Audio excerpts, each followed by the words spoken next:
सावधान पिलांकु स्कूल पठाउथबा बापा आ माँ पिलांकु मोबाइल देले कठोर कार्यानुष्ठान नेबे सरकार।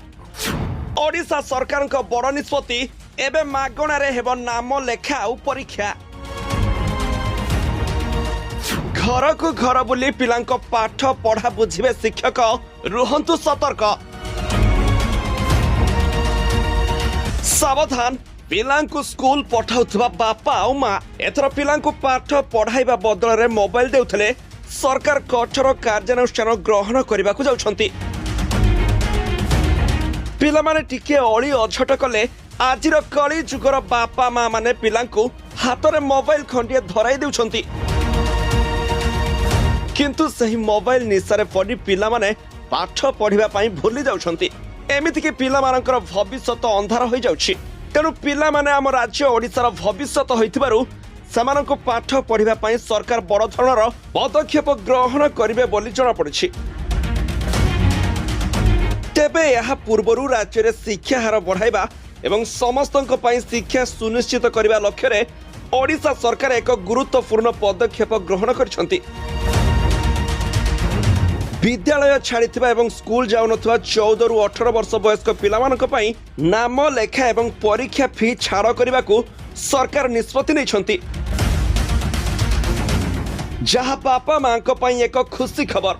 राज्य मुक्त विद्यालय शिक्षा संस्थान रे नाम लेखा जाउथुवा छात्र छात्री माने एही सुविधा पाई परिबे। एथिपई विद्यालय और गण शिक्षा विभाग पक्षरु विधिबद्ध भावे विज्ञप्ति प्रकाश करा जायछि। तेरे प्राथमिक स्तर रे जो पिला माने एक सप्ताह रु अधिक समय धरी स्कूल रे अनुपस्थित रहुचंती सेमानंकु चिन्हट करा जिवो। प्रधान शिक्षक शिक्षक एवं विद्यालय परिचालना कमिटीर सदस्य माने संपृक्त पिलांक घर को जाई परिवार सह आलोचना करिवे। पिला माने जेउ कारणरु दीर्घ समय धरी स्कूल को आसुनाहंती ताहा बुझिबा सह समानकु पूर्ण शिक्षा व्यवस्थार मुख्य स्रोत को फेराई आनिबा यार मुख्य उद्देश्य। तेणु ता आगरु बापा माँ माने पिलांकु पाठ पढ़ाइबा पई सतर्क रहिबा उचित।